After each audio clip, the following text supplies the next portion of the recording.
It's time for the moment you've been waiting for.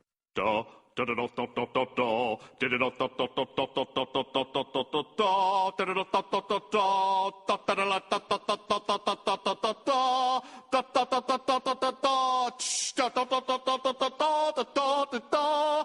Di, da, di, di, da, di, di, da, da, da, da, da, da, da, da, da, da, da, da, da, da, da, da, da. Di, da, di, li, da, di, li, di, da. Di, da, di, li, di, da, di, li, da, di, li, da, di, li, da, di, li, da, di, li, da, di, di, da, di, di, da, di, di, da.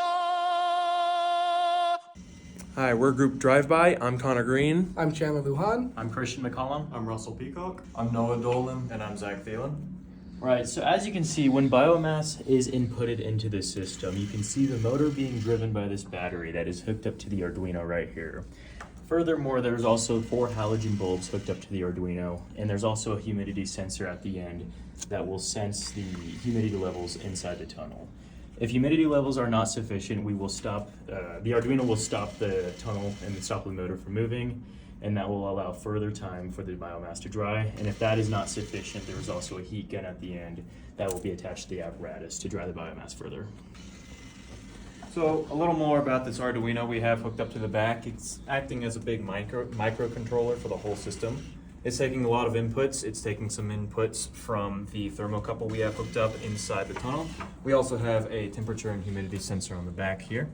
It is controlling the MOSFETs hooked up to the motors so we can have it act as a switch. And it is displaying everything we need to on this screen right here. So we also have motors and MOSFETs. The MOSFETs are what are turning all the lights on and off. It's what lets us control the motor speed as it runs. Because of power draw, we have to have one MOSFET for every 2 lights and a third MOSFET on the back here that is controlling the motor. And the motor is hooked up to an external drive, which pushes the entire belt around. So now we're going to talk about the heating elements. Christian already mentioned them, but they are powered by 4 halogen light bulbs, 1, 2, 3, 4 right there. And what's giving those power is 2 separate power supplies that are 12 volt each. The reason why we have 2 is because they are only able to power 2 halogen bulbs at a time. And the output biomass has a water content of approximately 15 to 20%, which is achieved by putting in 10 grams of wet biomass, of which 90% is water, and outputting approximately 2.5 grams of total output, meaning we're down to 15% of original.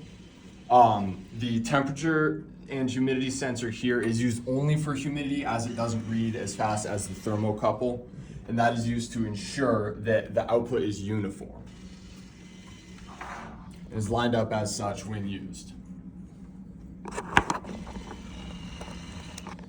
Additionally, the humidity sensor is going to be used to ensure that the output content is uniform.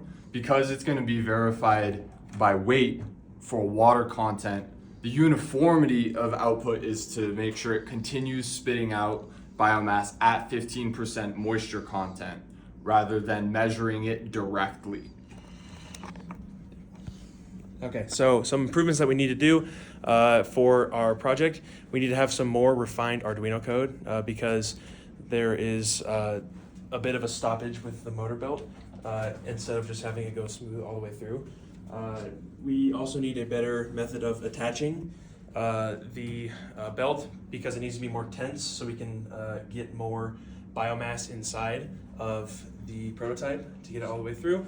And then we also could use a manual power supply in case some reason it decides to stop and not keep going, so that we can crank it and still get a biomass produced that we want.